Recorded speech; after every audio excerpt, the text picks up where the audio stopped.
베드로전서 2장 말씀을 통해서 너희도 신령한 집으로 세워지고 라는 제목으로 말씀을 좀 드리도록 하겠습니다. 예수의 십자가와 부활은 부족하지 않습니다. 십자가와 부활이라면 우리 인생의 모든 문제를 영원히 완벽하게 단번에 해결할 수 있습니다. 실제로 해결하셨습니다. 그래서 우리는 예수를 그리스도라고 믿습니다. 예수님이 십자가와 부활로 내 모든 문제를 끝냈다라고 믿는 겁니다. 이론이 아니고 그렇게 믿는 겁니다. 그렇게 믿는 사람만이 더 이상 자기를 위해서 살지 않고 주를 위해서 살 수 있습니다. 그게 고린도후서에 나와 있습니다. 5장 15절부터 17절에 그대로 언급되어 있습니다. 너희가 나를 따르려거든 자기를 부인하고 자기 십자가를 지고 쫓으라 이런 얘기 하시잖아요. 따르는 기본적인 조건이 뭐냐면 십자가 지고 쫓으래요. 항상 이걸 어떻게 받아들였냐면 예수 믿는 거 어려운 거고 힘든 거고 좁은 거고 무조건 그런 것이구나 라고만 이해했습니다.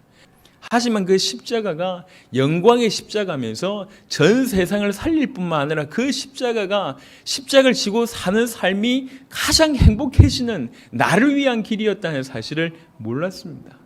십자가가 비밀이 안 되니까 십자가 사건으로 말미암아 이루어진 그 어마어마한 일을 잘 모르니까 우리는 여전히 복음을 안다고 하고 교회를 다닌다고 얘기하지만 여전히 우리의 삶을 살고 있습니다. 자기를 위해서 사는 삶이 많아요. 육신을 위해서 살려고 하고 있습니다. 심지어는 그 육신을 위해서 십자가와 부활을 이용하는 인생을 살고 있습니다. 그거는 올바르지 못합니다.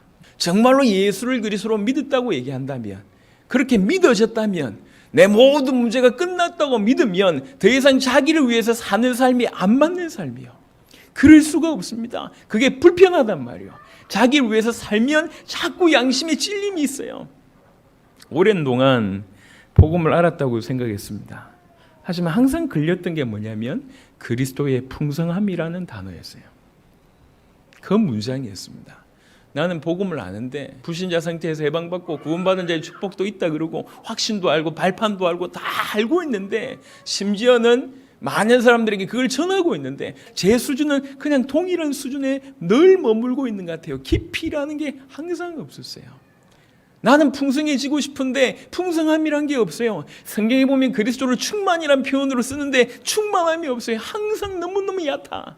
이론을 아는 것이 복음이 아닙니다.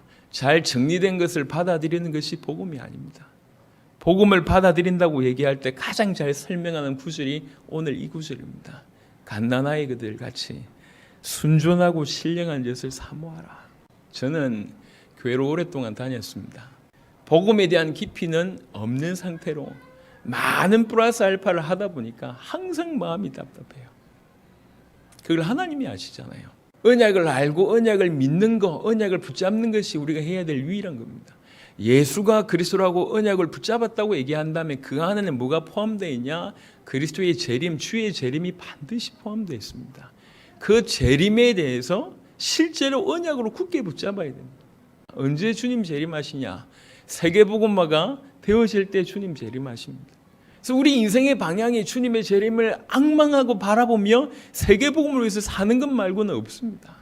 그게 우리 인생의 방향입니다. 그걸 위해서 살 때 기본적으로 많은 부분들이 해결되게 되어 있습니다. 그게 없으니까 방황하는 겁니다. 하나님이 우리에게 진정으로 뭘 원하실까? 이 성경을 통해서 말씀하고 있습니다. 우리에게 뭘 원하실까? 사실은 답을 줬거든요. 성경은 다른 답을 얘기하지 않고 있습니다. 오직 신령한 그리고 순전하고 신령한 이 젖을 하나님의 말씀, 예수가 그리스도라고 얘기하는 이 복음을 사모하라는 거죠. 간절히 사모하라는 거죠. 우리 하나님 앞에서 그분의 말씀 앞에서 그분이 우리에게 하신 그 말씀을 그대로 받아들이는 것만이 우리에게 유일하게 중요한 것이고 유일하게 해야 될 것입니다. 예수가 그리스도라는 그 복음에 사모하라. 그걸 알아가기 위해서 발부둥 치고 그것 때문에 기도하고. 인생이 다른 게 지금 중요한 게 아닙니다. 예수가 그리스도라는 복음 받을 때 살 수 있습니다. 우리가 어둠입니다. 빛이 들어올 때만 살 수 있다니까요. 많은 사람들이 교회 울타리 안에 있으면서도 전부 세상의 기준으로 관점을 가지고 있습니다. 왜 그렇습니까? 아직 그 부분에 빛이 안 비춰진 겁니다. 돈이 아직도 중요하게 보이고, 힘이 아직도 중요하게 보이고, 우리 자녀는 이렇게 세워야 된다는 게 중요하게 보이고, 우리 미래를 위해서 이렇게 준비해야 된다는 게 여전히 중요하게 보인다면 아직 그 부분에는 빛이 비춰지지 않은 겁니다. 그게 필요 없다는 얘기를 하는 게 아닙니다. 진짜 중요한 걸 못 보면 서러운 인생 머물 수밖에 없어요. 우리 인간이 원래 완악한 존재잖아요. 우리 인간이 창세기 3장 가운데 살았던 존재지 않습니까? 중요한 걸 발견하지 못하면 전부 다른 것에 매일 수밖에 없습니다. 진짜로 목회자가 뭐 해야 됩니까? 올바른 성도들에게 올바른 복음을 제대로만 전달되면 성도들이 살게 되어 있습니다. 오늘날 목회자가 목회의 역할을 못하고 있습니다. 올바른 복음을 강단에서 선포 못하고 있습니다. 많은 사람들이 올바른 복음으로 양육을 못하고 있습니다. 이 시대에 많은 게 있는데 복음만 희미합니다. 복음만 상실됐어요. 언약만 희미합니다. 언약만 상실됐어요. 많은 다른 것을 하고 있는데 실제 중요한 부분들은 너무 약화가 되어 있습니다. 오늘 이 시대에 저와 여러분들 부르셨습니다. 예수가 그리스도라는 이 복음을 알게 하셨습니다. 그래서 부탁드립니다. 여러분들만큼이라도 더 정확하게는 여러분으로부터 시작해서 예수가 그리스도라는 이 복음에, 이 하나님의 말씀에, 그리스도의 말씀에 정말로 목마른 자가 돼서 아기들처럼, 갓난아기들처럼 신령하고 순종한 것을 사모하는 그런 인생이 여러분으로부터 시작되기를 그리스도 예수 이름으로 축원합니다. 사역도 해야 되죠. 많은 일을 해야 됩니다. 하지만 더 중요한 건 뭐냐면 복음 자체에 목마른 사람이 돼야 돼요. 복음이 계시될 때, 복음이 깨달아질 때, 복음이 우리에게 다가올 때 비로소 볼 것을 보게 되고 할 것을 하게 됩니다. 올바른 복음의 빛이 비춰지지 않기 때문에 할 것을 하지 못하고 볼 것을 보지 못하고 있습니다. 복음은 유지되는 게 아닙니다. 복음은 깊어져야 되는 거예요. 복음은 상식이 아닙니다. 복음은 전부입니다. 예수가 그리스도라는 것은 모든 것입니다. 엄청나게 광활합니다. 그 복음이 알면 알수록, 보면 볼수록, 깨달으면 깨달을수록 비로소 우리가 정상이 되는 거예요. 영적으로 정상이 된단 말이죠. 여러분, 지금 이것은 단순히 성장하라는 정도의 말이 아닙니다. 갓난아이가 젖을 먹는데 성장하기 위해서 먹는 겁니까?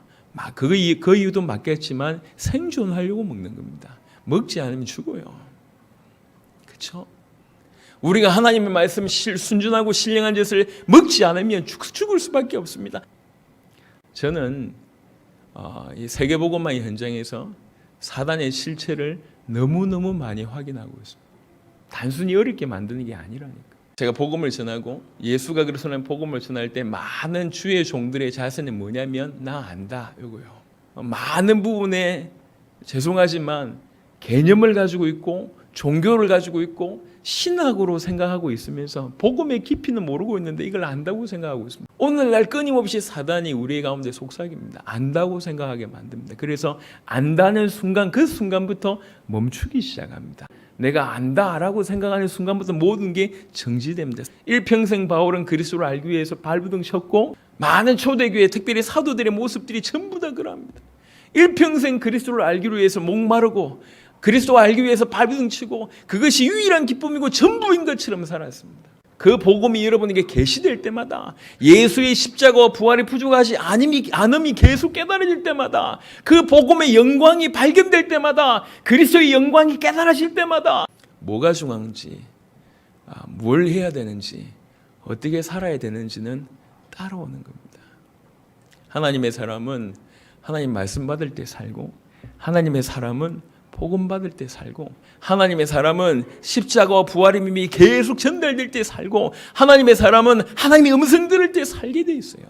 순전하고 신령한 것을 사모하는 데 방해하는 많은 것들은 100% 사단의 전략이라고 할 수 있습니다. 분명히 우리는 어제와 다른 오늘을 살아야 됩니다. 어제와 다른 복음의 비밀을 가져야 됩니다. 더 주께로 한 걸음 내딛는 여러분 되셔야 됩니다. 모든 걸 내려놓으세요. 그리스도 자체를 받아들이세요. 그리스도 때문에 따라오는 플러스 알파에 목매지 말고 그리스도 자체를 받아들이고 그리스도 자체 앞에 무릎을 꿇는 겁니다. 그분과 깊은 교제를 하는 겁니다. 그분의 신령하고 순전한 그 젖을 그분을 통해서 그대로 받아들이는 거예요. 그럴 때 살게 됩니다. 여러분, 하루에 기도를 얼마나 하고 계십니까? 성경을 얼마나 보고 있습니까? 교회 일을 얼마나 하고 계십니까? 많이 하고 적게 하고의 기준 좋은데 지금 그게 지금 중요한 게 아닙니다. 기도를 많이 하고 찬양을 많이 하고 성경을 많이 보고 교회 일을 많이 하고 다 좋은데 진실로 주께서 원하시는 건 뭐냐면 예수께 나아가 이걸 원합니다. 주께로 나오기를 원합니다. 신앙생활 수십 년을 했는데 예수가 잃어버리는 게 비밀입니까? 20몇 년, 30몇 년 신앙생활을 해왔을 때에 내가 내 옆에 사람에게 예수에 대해서 할 말이 별로 없다는 것이 저한테 충격이었습니다. 경험할 수 없는, 어떻게 저럴 수 있을까 싶은, 정말로 인생의 절벽 끝에 서 있는 것 같은 그런 분들을 만날 때가 많았어요. 나는 이론을 알고 있는데 이분은 답이 필요했어요. 분명히 설명은 할 수 있겠는데 이분에게 필요한 답은 못 주겠더라고. 비밀이 됐냐 말이에요. 예수가 비밀이 됐냐? 비밀이 안 돼 있어요. 여러분, 앞으로 우리 인생은 그러면 절대로 안 돼요. 표대를 보고 나가야 됩니다. 표대는 그리스도 예수가 표대입니다. 그분께로 나가는 거예요. 그 하나님께로 나가는 거예요. 예수께 나아가야지 삽니다. 예수께 나아가야 돼요. 너희가 예수께 나가면 너희가 신령한 집으로 세워진다고 얘기합니다. 우리는 여전히 그분의 도구로 생각하고 있습니다. 맞는 생각입니다. 하지만 도구로만이 우리의 존재가 아닙니다. 우리는 그분의 종이기도 하지만 그분의 친구이기도 하고 그분의 자녀이기도 합니다. 그리고 그분과 함께 있는 하나된 존재입니다. 우리가 어떤 존재냐? 신령한 집으로 세워질 수 있는 존재예요. 성경 그대로의 자기 자신을 빨리 인정할 필요가 있다는 거죠. 저와 이름 누굽니까? 어떤 존재냔 말이에요. 하나님 우리를 어떻게 보시고 어떻게 되기를 원하십니까? 하나님 우리를 신령한 집으로 보시고 신령한 집으로 세워지기를 원하십니다. 신령한 제사를 드리는 거룩한 제사장이 되라고 얘기합니다. 우리 자신을 제물로 드리는 거예요. 우리 자신을 주님께로 드리는 거예요. 우리 인생 전체를 드리는 게 예배예요. 그게 영적인 예배입니다. 현상 유지를 하기 위해서 신앙생활을 하는 경우들이 많습니다. 그건 옳지 못합니다. 그건 맞지 않아요. 정말로 예수를 그리스도로 믿으면, 예수님이 십자가 부활로 내 인생의 모든 문제를 영원히 완벽하게 단번에 해결하셨다고 믿으면 우리는 다시는 자신을 위해서 살지 않고 주를 위해서 살 수밖에 없습니다. 주를 위해 산다 하면 무슨 말입니까? 처음부터 창세기 1장 26절 28절에 언급을 하셨어요. 모든 만물을 정복하고 다스리는 이 축복은 하나님의 소원이면서 아담이 누릴 수 있는 최고의 행복이었고 아담이 행할 수 있는 최고의 사명이었습니다. 사명이면서 행복이었습니다. 지금 이걸 그대로 적용해 보면 우리가 주를 위해서 산다는 것은 주님은 전 세계가 구원받기를 원하십니다. 세계복음화 되기를 원하십니다. 그리고 다시 오시기를 원하십니다. 많은 사람들은 주님의 역사를 오매불만 기다리고 있습니다. 하지만 역사의 방향은 놓치는 경우들이 많습니다. 왜 교회가 부흥되어야 됩니까? 우리 가정에, 우리 개인에게 왜 하나님이 역사하셔야 됩니까? 반드시 그 역사의 방향은 전 세계가 살아나는 쪽으로 연결되어 있습니다. 세계복음화가 하나님의 소원이기 때문에 그쪽으로 연결되어 있습니다. 정말로 복음받은 인생은 그걸 위해서 살 수밖에 없습니다. 그것도 기쁨과 즐거움으로. 그것은 주의 소원이기도 하지만 우리의 행복이면서 최고의 사명입니다. 하나님의 사람이 복음을 모르는데 행복할 수 있냐? 없습니다. 하나님의 사람이 성경에서 말하는 정확한 복음을 알지 못하는데 행복하다. 하나님의 사람은 아닙니다. 그래서 하나님의 사람이라면 복음을 알지 못하면 항상 답답하게 돼 있고 갈급하게 돼 있습니다. 또 하나님의 사람이 하나님이 원하신 방향으로 인도받지 못하고 있으면서 하나님이 원하신 그 길을 걷지 못하고 있는데 행복하냐? 행복할 수 없어요. 하나님의 사인이요. 올바른 복음을 깨달으라고 하는 것이고 올바른 방향을 찾으라고 하는 사인입니다. 여러분, 포기할 게 따로 있습니다. 우리 대의 세계복음화를 완성하고자 하는 그 일에 포기할 게 따로 있습니다. 절대로 물러서지 마세요. 이건 사명으로 하는 게 아닙니다. 열심으로 하는 것도 아니에요. 하나님께서 허락하신 그 계시로 할 수 있습니다. 정말로 예수가 그리스도라고 믿으실 때, 그렇지, 남은 언약 하나밖에 없는데 그걸 위해서 사는 거, 이게 당연한 거구나라고 믿어질 때, 그걸 위해서 인생 전체를 드릴 수밖에 없고 그것도 기쁨과 즐거움으로 드릴 수밖에 없는 이런 삶을 살아갈 때 그들이 말씀을 순종하지 아니함으로 넘어지나니, 말씀에 순종하지 아니했기 때문에 넘어지는 겁니다. 넘어지지 않는 방법이 하나죠. 뭡니까? 말씀에 순종하면 되는 겁니다. 지금 우리에게 원하신 건 뭐냐? 이게 말씀이야, 이게 약속이야, 그럼 순종해, 이겁니다. 복잡하지 않습니다. 거기에 우리 이론을 달 필요가 없어요. 예, 아니요 이런 게 필요 없어요. 하나님 말씀이야 아멘 순종하는 거예요. 예수가 그리스도라는 것이 성경에서 말하는 하나님의 말씀의 핵심이다.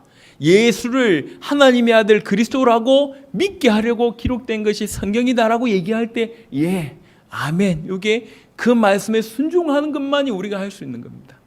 그리고 정말로 예수를 그리스도로 믿었으면 더 이상 너를 위해서 살지 말고 주를 위해서 살아라고 얘기할 때에 예, 아멘, 순종 이게 맞는 겁니다. 그걸 원하는 거예요. 여러분 가끔씩은 우리가 익숙하게 들어왔던 거기 때문에 안다고 생각합니다. 하지만 그 깊이를 모를 경우가 허다합니다. 여러분 왕 같은 제사장들이라는 표현을 아십니까? 거룩한 나라라는 표현을 아십니까? 우리 보고 나라래. 한 나라래요. 한 나라. 그것도 거룩한 나라래요. 아시겠습니까? 이 말을. 그의 소유된 백성이랍니다. 많은 사람들이 자기가 누군지 모르는 것 같아요. 제가 안타까운 것은 그겁니다. 전부 세상 기준으로 자기를 평가하고 있습니다. 나 돈 없는데, 나 못 배웠는데, 아니면 이거 할 줄 모르는데, 난 이 정도밖에 안 되는데, 그게 전부 세상 기준으로 자기를 평가하고 있어요. 하나님은 넌 이런 존재야. 너는 나의 아들이고 이런 축복을 받은 자고 모든 신령복을 받은 자고 신령한 집으로 세우시고 거룩한 제사장이고 왕 같은 제사장이고 그의 거룩한 나라요 하나님의 소유된 백성이고 하나님의 자녀요 하나님의 백성이요 모든 축복을 받은 자라고 계속 얘기해도 듣질 않아요. 여전히 뭔가를 할 수 없는 자라고 얘기하고 있습니다. 이게 자기 모습이라고 끝까지 주장하고 있습니다. 여러분 많은 걸 하지 않아도 괜찮습니다. 성경에서 우리에게 뭐라고 얘기하는지 귀 기울이셔야 돼요. 십자가와 부활은 부족하지 않다니까. 그 십자가와 부활 사건이 우리에게 이루어졌어요. 십자가와 부활을 우리에게 이루어졌다면 우리는 완전히 새로운 피조물로 바뀐 겁니다. 그 바뀐 모습이 어떤 모습이냐? 너희는 신령한 집이다. 거룩한 하나님의 백성이고 거룩한 나라고 왕같은 제사장들이다. 그의 소유된 백성이라고 얘기하고 있습니다. 자존감, 자신감, 자존심 다 필요합니다. 하지만 영적인 눈을 뜨고 오세요. 여러분이 누군가 보셔야 돼요. 이게 깨달아질 때에 많은 세상적인 요구뿐만 아니라 보통 사람들이 할 수 없는 수많은 요구도 넉넉히 감당할 수 있습니다. 너희가 누군지를 안다면 하늘의 상급을 받았고 하나님과 동행하는 자고 십자가와 부활의 비밀이 있다면 세상 가운데 핍박과 어려움과 너희를 죽인다고 하더라도 아무 문제 없다라는 얘기를 계속하고 있는 겁니다. 우리가요 정말 중요한 걸 보게 되면 진짜 제대로 된 걸 보게 되면 다른 것들 넘어설 수 있습니다. 그게 아무 가치가 없을 뿐만 아니라 그 어려움을 넉넉히 이길 힘이 우리에게 주어진다는 걸 깨닫게 되는 겁니다. 여러분 복음이라는 것은 지식이 아닙니다. 잘 정리된 이론이 아니요. 그건 복음 아닙니다. 복음 입문서일 수 있을지 모르겠지만 복음을 잘 정리하고 소개한 것일 수 있지만 복음 자체가 아닙니다. 복음은 예수가 그리스도라는 것이 복음이고 예수를 그리스도라고 믿는 것이 복음입니다. 믿는 겁니다. 내 모든 문제를 끝냈다. 정말로 그렇게 믿으면 어떻게 살 수밖에 없냐? 이렇게 사는 거예요. 순전하고 신령한 짓을 사모하고 날마다 예수께로 더 나아가고 내 자신을 거룩한 제사로 드리는 거룩한 제사장이 되고 신령한 집으로 세워지고 하나님의 말씀을 순종하게 되고 그런 사람이다 보니까 성경에서 말씀하시는 왕 같은 제사장들이고 거룩한 나라요 그의 소유된 백성이 되는 겁니다. 그래서 이 어마어마한 우리에게 기이한 빛에 들어가게 하신 그 영광을 선포하는 그런 삶을 살 수밖에 없는 겁니다. 더 이상 세상적인 기준으로 나는 이런 존재야 라고 하는 그 모든 것들을 오늘 이 시간에 무너뜨리길 바라고 무너지게 되는 일이 벌어지길 바랍니다. 하나님께는 마음문을 확 여세요. 뭐가 그리 상처받아서 꽁꽁 매여 있습니까? 많은 그리스도인들이 하나님 앞에 설 때, 하나님 말씀 앞에 설 때 너무 많은 창을 닫고 있어요. 진짜로 은혜 받을까 봐. 은혜 받으면 자기가 바뀌어야 되거든. 여세요. 100%를 완전히 열어드려서 하나님 여러분에게 무엇을 얘기하든지 그걸 그대로 받으세요. 그리고 그 상태로 하나님께 영광을 돌리는 겁니다. 순종하고 신령한 짓을 사모하는 여러분들, 정말 매 순간 예수께 나아가는 여러분들, 여러분 자신을 거룩한 제사로 드리는 거룩한 제사장으로 되고 신령한 집으로 여러분 자신이 세우시고 거룩한 나라의 왕 같은 제사장들이요 그의 소유된 백성, 내가 이런 존재구나라는 것 때문에 너무 감사하고 그의 기이한 빛에 들어가게 하신 그의 영광을 선포하는 또 즐거움으로 감당하는 그런 이 시대에 하나님이 쓰시는 귀중한 여러분 되시기를 그리스도 예수의 이름으로 축원합니다.